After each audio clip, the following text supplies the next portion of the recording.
Bonjour et bienvenue dans cette première vidéo de l'année 2023. Si vous la regardez dès sa sortie, je vous présente mes meilleurs vœux de joie et de succès dans tous vos projets. Aujourd'hui, je vous emmène dans la peinture de la toute première aquarelle de l'année, une dryade au format carré. Et on va parler de l'énergie du mois de janvier, de toutes les attentes qu'on place dans cette période si particulière, et des risques qu'on court à vouloir trop en faire. Janvier, c'est le nouveau départ pour beaucoup de gens. On oublie tout ce qu'on a fait de bien l'année précédente et on se promet qu'on va faire plus, qu'on va faire mieux et qu'on va le faire dès le 1er janvier.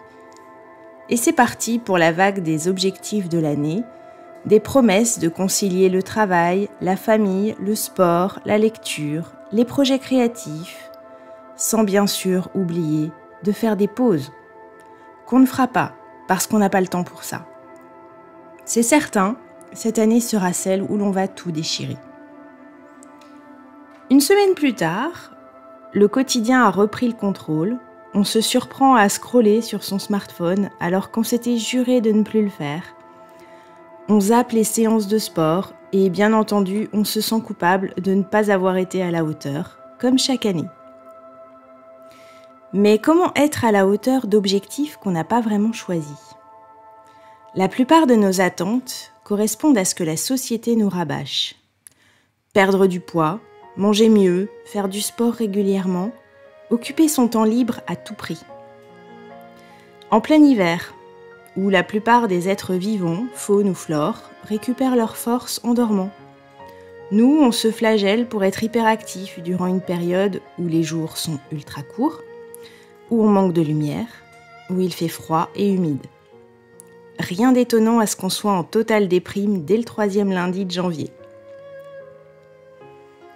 Et si pour une fois, on se foutait la paix avec les objectifs ? Et si on écoutait davantage son corps, qu'on choisissait en conscience de ralentir en janvier pour mieux redémarrer avec les beaux jours ? C'est ce que je choisis de faire pour ma part. Ça ne signifie pas que je vais hiberner jusqu'au printemps, malheureusement. Je n'ai pas cette possibilité, même si j'adorerais. Mais que je n'ai pas rempli mon carnet d'objectifs et de tâches pour le moment. Janvier me sert de laboratoire pour tester des choses, m'amuser avec des contenus différents, voir ce que j'aime faire ou pas. Je ne me fixe aucune règle, aucune obligation en janvier, même si je travaille. C'est le moment où je regarde sur quelle plateforme j'ai envie d'être cette année, où je réfléchis aux thèmes que j'ai envie d'aborder, à mes inspirations. Mais je profite aussi d'une forme de lenteur. Mes séances de travail sont douces, ma sieste plus longue après le repas. Qu'est-ce que je prévois en 2023 ? Je vais travailler principalement sur le tarot pendant le 1er semestre, puisque je dois le rendre à la fin du mois de septembre 2023. Il va donc m'occuper et je serai très attentive à la façon dont j'utilise le temps qui ne lui est pas consacré durant cette période. Je ne veux pas tirer sur la corde en gérant trop de choses en même temps et en me mettant trop d'objectifs. Mes contenus longs, les vidéos, les articles de blog, seront sporadiques en attendant que mon planning se libère. La priorité va aux créations pour la boutique et pour les clients. Ma présence sur les réseaux sociaux évolue encore. J'ai décidé de m'éloigner de Twitter pour des raisons liées à l'esprit de la plateforme qui est en train de se déliter avec l'arrivée d'Elon Musk à sa tête. Je me suis installée sur Mastodon depuis fin novembre et j'y suis très bien. Le rythme y est moins effréné, l'ambiance bien plus sereine. C'est parfait pour moi. Pour conserver du lien avec les gens qui ne veulent pas découvrir les réseaux libres et décentralisés, j'ai repris de l'activité sur Instagram, où je partage beaucoup de vidéos courtes de mes process. Mastodon me permet de gérer l'écrit et la photo, Instagram la partie vidéo qui, je le sais, rencontre de plus en plus de succès. Et bien sûr, il y a YouTube. Je me suis questionnée sur le type de vidéo que je voulais publier ici.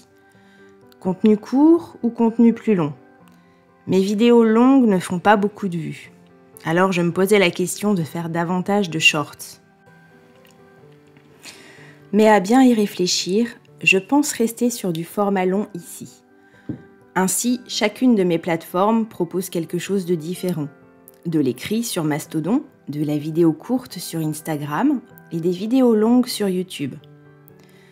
Ajoutez à ça mon blog, Patreon et ma newsletter, je crois que j'ai largement de quoi m'occuper en création de contenu. C'est aussi pour ça que je ne fixe pas de rendez-vous hebdomadaire sur ma chaîne YouTube. Je suis seule pour créer tout ça et ça me demande du temps qui empiète forcément sur la partie artistique de mon métier.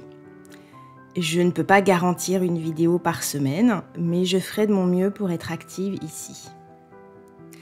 De votre côté, si vous aimez ce que je crée, que vous suivez mes contenus avec plaisir et que vous voulez m'aider à développer mon activité d'artiste, vous avez plusieurs moyens de le faire. Vous pouvez partager mes créations, en parler autour de vous, liker et commenter mes vidéos ici pour leur donner de la portée. Vous pouvez vous faire plaisir dans la boutique en ligne, offrir de beaux cadeaux à vos proches comme une aquarelle, un tirage d'art ou des cartes postales. Vous pouvez aussi acheter des produits dérivés par le biais de ma boutique Redbubble, comme des mugs, des coussins, des tote bags. Et vous pouvez aussi rejoindre mes mécènes sur Patreon pour soutenir mon travail. À vous de voir l'option qui vous convient et qui correspond à vos moyens. Chacune d'elles est utile et précieuse. Et vraiment, je vous remercie déjà d'être là, en train de regarder cette vidéo. De votre côté, prenez du temps pour vous ressourcer en ce début d'année. Ne chargez pas la mule d'objectifs trop lourds et trop nombreux. Nous traversons une période compliquée depuis 3 ans maintenant. Vous avez le droit de ne pas être au taquet et de vous protéger. Quant à nous, on se retrouve bientôt pour de prochaines vidéos. Je vais vous laisser profiter du reste de la peinture en musique. Vous pouvez retrouver la Dryade du printemps, puisque c'est son titre, dans la boutique en ligne. Je mettrai le lien dans la description de la vidéo. Et je vous souhaite une très belle semaine. Profitez, reposez-vous, créez bien. À bientôt!